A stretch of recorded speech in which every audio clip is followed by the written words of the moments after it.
Siya si Pei, isang grade 7 student na tinutulungan natin sa kanyang mga kailangan. At eto yung kanyang gawain tuwing walang pasok sa school para makatulong sa kanyang magulang na nagsisikap upang siya ay mapagtapos sa kanyang pag-aaral.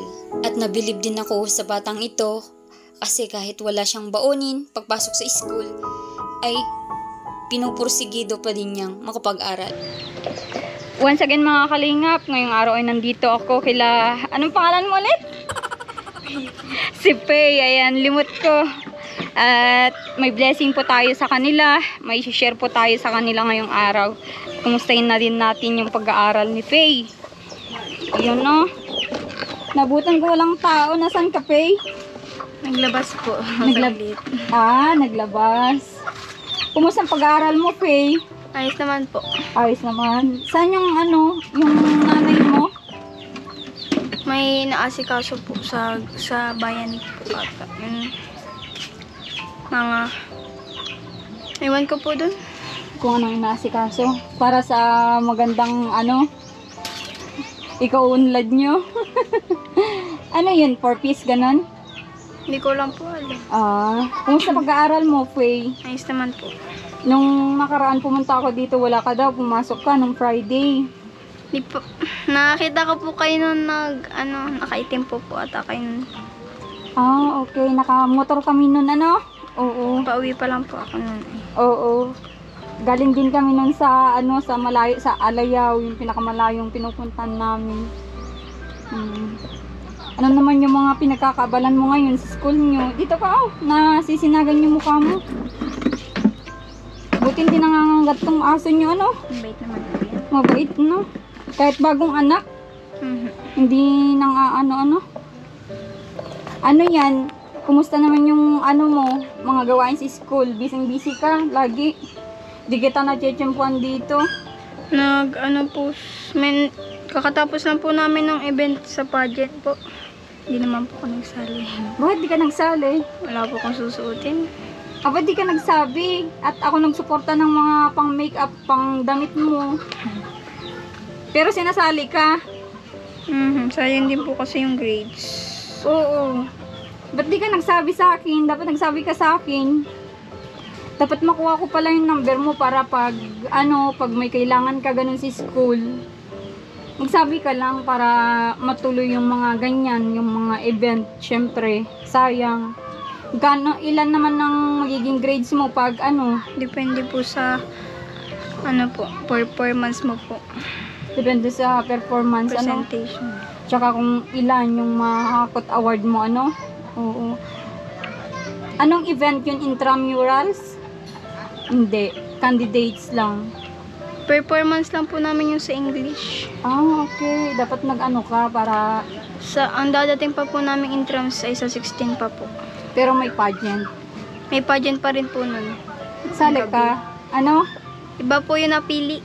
May mga pinapili na. Oo. Dapat sana by school po. By school. Mga klase mo din. Sayang at hindi ka nakasali. Dapat sumali ka at bagay mo naman. Slim ka din naman.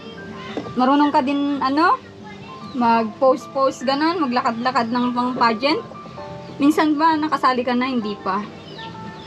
Nung grade 7 din po, hindi ako nagsali. Pero gusto mo din sana? Susutin lang po ang wala. Recycle po. Recycle? Saglit lang naman yun. Yung mga dyaryo, ganun, i-recycle mo. Gawin mong gown. Sako. Di ba yung mga yon? Character po sa story ay.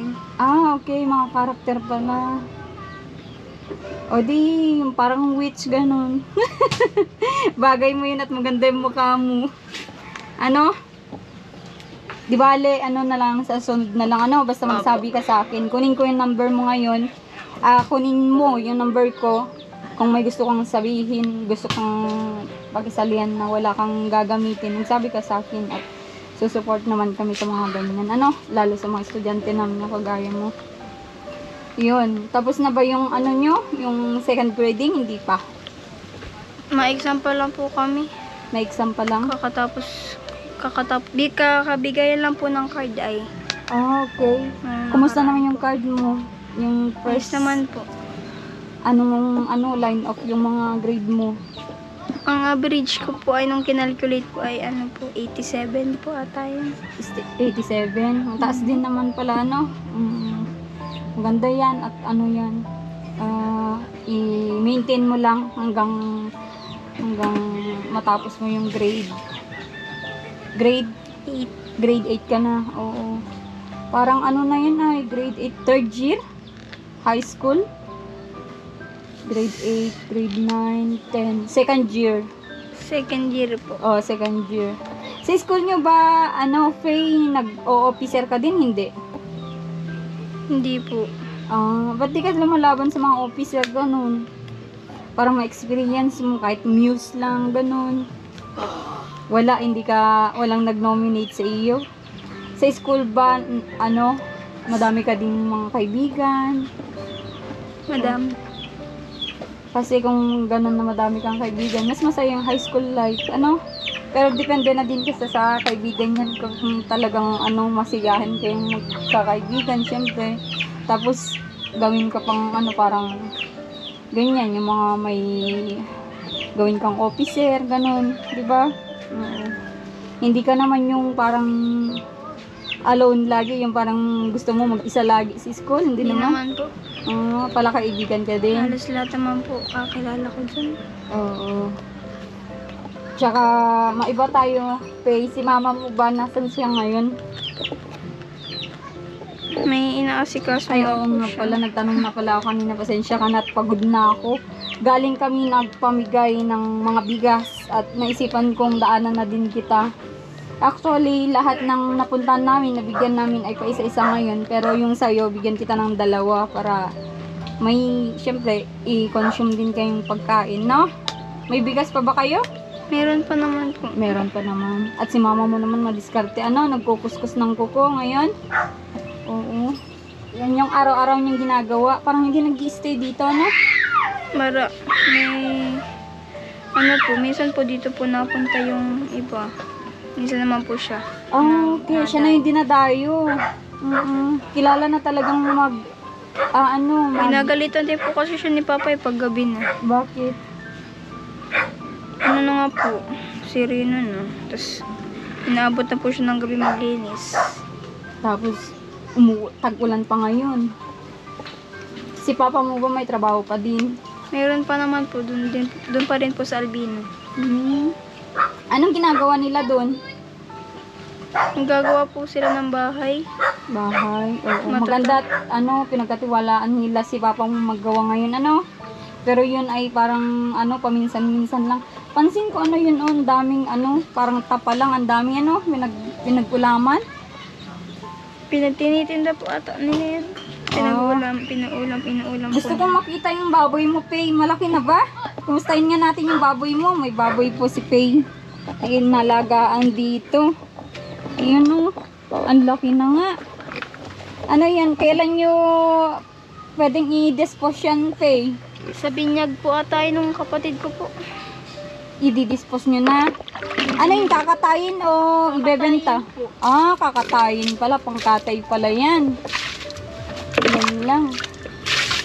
Medyo maamoy-amoy nga lang, Faye, Buti walang nagre-reklamo na kapitbahay. Hindi naman po, lagyan mo po ito nalilinisan. Okay. Kailan ba yung nagbababoy dito, Faye? Dati po, may mga nagbababoy din po dito. Ngayon po, hindi na po. Kaano-ano nyo yung bahay dyan, Faye? Yung bumagsak na bahay dyan? Kamag-anakan nyo din? Tsahin po ng mama ko. Tiyahin, parang lola mo na ganun. Oo. Isa sa hinahatidan namin ng mga foods kasi may pa-feeding kami. Oo. Sa kalkula mo, Faye, ilang kilo na ito, tang baboy nyo? Hindi ko po alam. Sa tansya mo lang, may 50 kilos na yan? Depende po. Depende Siguro nasa 60 na yan pag live weight, Oo. Ito yung pabigay ni Ninang Adele Yuzon sa mga mga kailangan. Parang po birthday niya. Ito, ano Faye, bigas. 2 sako yan, Faye. Makakatulong na din kaya sa inyo yan, Faye? Opo. Okay. Ano yan, mga ilang araw nyo din konsumuhin yan? Nakabutin po yan ng depende din po sa pagsasaing. Oo. Ano yan, 3 times a day din kayo nagluluto, ano? Opo. Oo. Nagbabaon ka ba sa school ng mga bigas, ng kanin? Tsaka ulam na din, ano? Ay, oo, nakwento mo na din last time pala na ikaw din nagsasaing ng ibinabaon mo. Okay. Aba, may talent ka yata. Sa iyo yan? Kay kuya po. Sa kuya mo. Oo, mga kuya mo palang nag-gitar. So, yun lang, Faye. Nadaanan lang kita at sinira ng blessings from Ninang Adel Yuzon. Ano? Sa sunod, dadaan ako dito, bibigyan kita ng allowance. Ano? Ngayon ay Saturday, di ba? Siguro bukas. Ano? Sige po. Oo, sige, Faye. Salamat. Thank you. Thank you din po. Oo, regard mo ako kay mama mo, ah. Sige po. Okay, sige. Ingat lagi dito. Thank you po. Sa pagpasok mo, sige. Ayan mga kalingap, sinayaran din natin ng pabigas namin ngayong araw si Faye. At madadaanan lang din naman na dito yung bahay nila.